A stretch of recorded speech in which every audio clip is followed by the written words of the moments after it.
Hello, ABC15 Facebook fans. I am so glad that you are joining us this morning for a very important discussion that definitely affects you. It affects me. It affects everyone. We're talking about Social Security. Will it be there for us when the time comes? It's a hot topic. Everybody wants to know what's going on with it. So joining us this morning is David Parra. He is from AARP, Arizona. I'm so glad that you're here, David.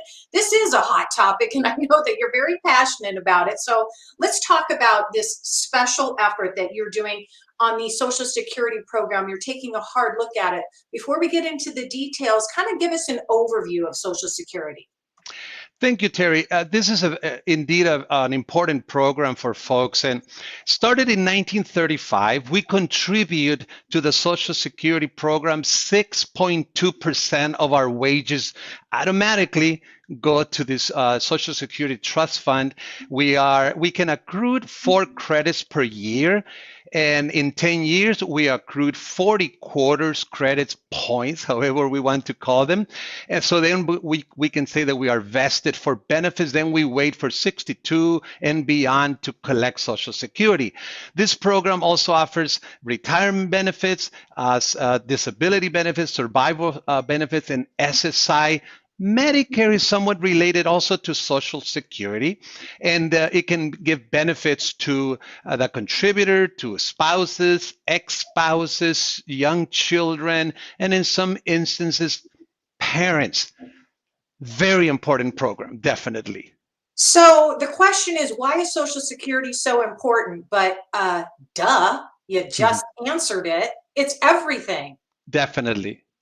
Yeah, when I'm doing a lot of outreach on Social Security these days, and we are learning. We are learning about what people think, what people know, this and that, and we can get into the details of the components of this. I would call it like a Social Security pilot.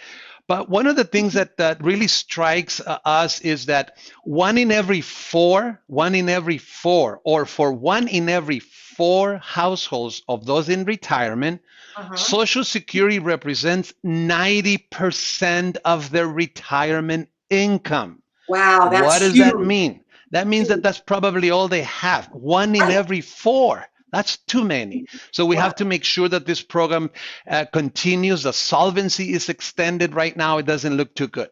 Right, right. Okay, let's talk about, because Social Security recently released its trustees report, and I'm sure what it revealed was pretty amazing, and AARP is certainly taking a stance on that. What did they find? The Board of Trustees for Social Security produced an annual report. The 2021 report just came out, and it's got a lot of points, but I'm just going to rescue one for the sake of our conversation here. And that is that the surplus that Social Security currently has is going to be enough to pay 100% of benefits to 2033, but it'll run out. By 2034, it will only be able to pay 76% of benefits. This is definitely not acceptable. No, absolutely not. And so many people depend on this. And I know that, those of us who don't have Social Security yet are wondering, based on what you're calling your program, Social Security, will it be there for me? Is what everybody's wondering. Right. Definitely the younger generations, 30, 60, 30 to 60, there is a kind of buzz, that they don't think is going to be there. I honestly think it will be there. Our boss here at the AARP Arizona, Dana Kennedy, she says that when she was a young lady, she heard this, and now she's, not necessarily on retirement, but coming to near that kind of at least a thinking of retirement. And she says, it's still here. And this is precisely what we are doing. We would like to rally, if you will, the folks, the crowds, to pay attention to Social Security, be interested in the debate, in the conversation, because Social Security is going to get reform, and we want to be part of it. Yeah. Well, and we also need to make sure that it happens, right? And in a timely manner. And so this outreach that you're doing now is really starting with education. And I know that you are involved, heavily involved with the Hispanic community, and it is Hispanic Heritage Month. So I know that in particular, you're paying attention to the Latino community, which this affects severely. Definitely. As I said, in general, one in every four households in retirement depend for 90% of their income on Social Security.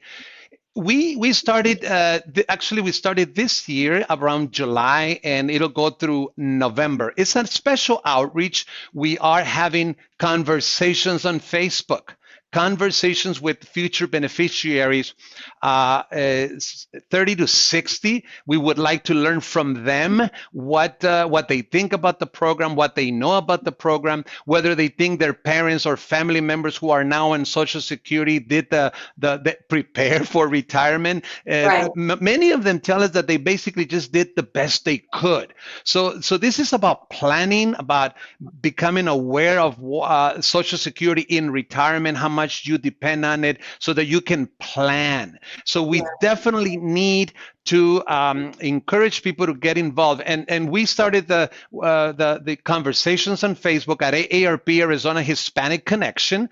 We have Okay. these conversations. We Yes. develop a survey that we are asking people to take. It only takes 4 minutes, so they can provide feedback also as to what they think would get younger audiences interested in this Mhm. topic, the messaging, the platforms that we can reach out to them. Because believe it or not, and I think it's easy to believe that if there are changes, and especially if there are cuts to the program, which we don't want it to happen, Right. those that are not currently beneficiaries would be the ones affected. Those, 30 Right. to 60. So it is in our best interest. We are contributing to the program. 6.2% of every dollar goes to Social Security. I think we do well to pay attention to it. Yeah, absolutely. And then ironically, it's so interesting, David, because we're talking about that when just now or recently they just increased Social Security benefits. So it's easy to be confused, right? Yeah. And this increase of 5.9, the biggest increase in 4 decades.